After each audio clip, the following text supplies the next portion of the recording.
I think this is the most comprehensive labor reform post-independence. After 2014, the central government under the leadership of Prime Minister Shri Narendra Modi has undertaken a large number of highly impactful reforms, structural reforms, regulatory reforms, institutional reforms. But this consolidation of 29 central labor laws into 4 codes, this I think is one of the most significant reforms in recent times, and it will have far-reaching impact on promoting, enhancing labor welfare, the welfare of workers, catalyzing investments, promoting growth and investments and jobs. These are not just a consolidation or unification of 29 laws into 4, but it's a much more simple, transparent regulatory framework, technology enabled. And the 2 most important things are, one, that from the perspective of the employers, they have the facility now to engage fixed-term workers without any restriction on sectors or the number of employees. So that will be a huge incentive for them to create more employment opportunities. And so far as the workers are concerned, they get the same benefits as the permanent workers. So there is no disadvantage to them. And the second incentive for the employers, for the investors, is that there is a paradigm shift in terms of ease of doing business. Because we earlier had a large number of licenses to be taken. I think there were 4 different licenses, 8 registrations, and 31 returns to be filed. So in place of all of this now, you will have single license, single registration, and 1 return. See, it's a huge change, and this can be done electronically. And what is the underlying thing is that the concept of inspector is being changed by law into inspector cum facilitator. So it's a mindset shift that is being undertaken. So these 4 codes are pro-worker, pro-growth, pro-job creation. And that is how they will promote investments and growth and help achieve the vision of Viksit Bharat. In what ways does the implementation of 4 labor code enhance labor rights and improve the welfare of workers? As I said earlier, these 4 codes are hugely pro-worker. There are a number of specific measures which are there in these 4 codes. One, that there is a mandatory appointment letter, which means that every worker will have a written proof of his being on the rolls. So it gives a sense of security and ensures formalization, and thereby availability of all the statutory benefits. Second, minimum wage. The minimum wage was earlier applicable only to scheduled industries. So large sections of workers were not covered by the minimum wage stipulation. Now all workers will have a statutorily guaranteed minimum wage. Third, these codes introduce for the first time the concept of a floor wage to reduce disparities across states and promote standard of living.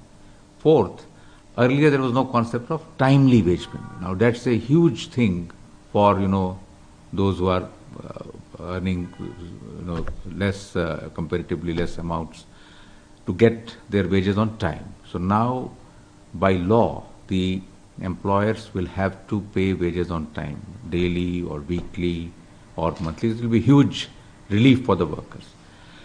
Overtime. Now the workers have the option, the employers also, to have overtime, but when you do overtime, you get paid at twice the usual or the normal rate. And then, by simplifying licensing and registration, you are promoting formalization. So that again is a huge benefit for large section of workers who are currently in the unorganized sector and therefore outside the formalized sector. Then there are a number of other things like free annual health checkup, canteen facilities, allowances if they are in excess of 50% of the wage, then they will be added to the wage so that the benefits like gratuity and the maternity benefits they get and the provident fund, they all get enhanced. So then there are a host of measures in these codes which will enhance the welfare of workers, will give them greater benefit. How will the code help to strengthen the further expand social security coverage in countries? Well, these codes will ensure, universalization of social security. As the nature of the economy changes and is continuously evolving, changing, you now have a large number of workers employed as gig workers. I think there are about 1.5 crore to 2 crore, and the number is growing. Platform workers. And then you have the workers in unorganized sector. All of them will now be covered by the social security benefits. So it becomes universalized. Every worker, irrespective of where he is working, whichever sector, will get the social security benefits, meaning thereby the life insurance cover, the accident cover, disability cover, and health and maternity benefits. So it's a huge improvement from the current or the existing situation. And the aggregators, they are now required to contribute 1 to 2% of their annual turnover, which will go into the, which will help, pay for these social security benefits to gig and platform workers. Then the ESIC, insurance coverage, that has been expanded. That was earlier applicable only to certain sectors and in certain geographies. Now it is universal for all establishments which have more than 10 workers.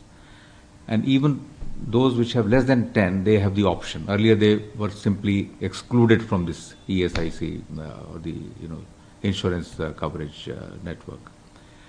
Then at workplaces, the employers will now have to maintain the nationally determined safety standards for the workers.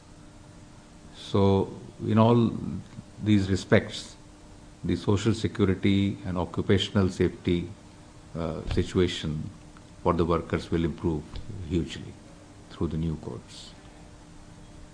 The codes empower women and ensure higher female labor force participation.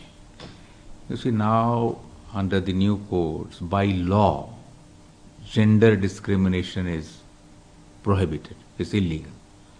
In hiring, in terms of wages to be paid for the same amount of work, or promotions. Second, women are now permitted to work at all hours like male workers at night in all types of establishments.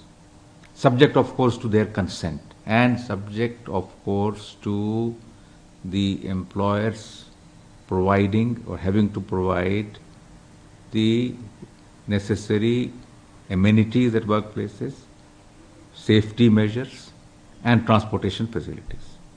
Third, all establishments which have more than 50 workers will have to provide creche facilities. In all the boards for the dispute resolution and for workers' welfare, the state level boards and the national boards, there will be mandatory 33% reservation for the women, and work from home after maternity leave. So all these measures will, make for a more inclusive, gender-sensitive workplace and will help get more women into the workforce.